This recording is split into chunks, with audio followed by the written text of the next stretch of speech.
I didn't grow up in the countryside, but I did spend some of my early years in the Caribbean. I remember going into some of the neighbours' gardens and so on and picking fruit, and my dad kept horses as well. So I've always had an appreciation for the countryside, and that's one of the reasons why I'm so passionate about farming now.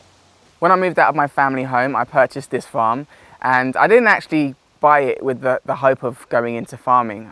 It was just a residence for me to live and to have a family and so on in the future. I was actually traveling quite a lot of the time. I was still working as part of JLS, and I didn't have much time off. But when I did have time off, I wanted to be with peace and quiet, surrounded by nature. And over time, I've tried to be as resourceful as possible. And about 2 or 3 years into being here, I didn't want to waste the access to about 11 acres of farmland, and I sort of researched into different types of things that I could do with the land, different types of animals that I could have here, what would fit into my lifestyle, and that's kind of how the farm began. The biggest part of our farm operation at the moment is our turkeys. That's a seasonal operation, and it's been strategically chosen by ourselves in order to balance my lifestyle in terms of entertainment and also my passion with the farm.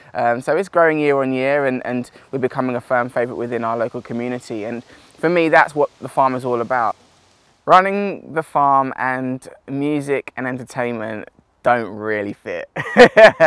No, I mean it is a struggle, and it's something that I've tried to balance as best as I can. It is tough. Farming is a difficult industry, it's a difficult environment, and we do have to try and bridge the gap as much as we possibly can, especially because it's effectively myself and my wife Chloe who run the farm. But at the same time, it's a challenge that we relish. We want to be hands-on. We've always wanted to be hands-on. We want to learn this industry because although we haven't got the biggest farm and we haven't got the most expertise and we're relatively new to the industry, I do feel that I have a voice, and there are lots of people who are interested in the things that I have to say or interested in my passions. So for me, I've made it one of my aims to educate wherever I can, to educate myself, but also to pass that on.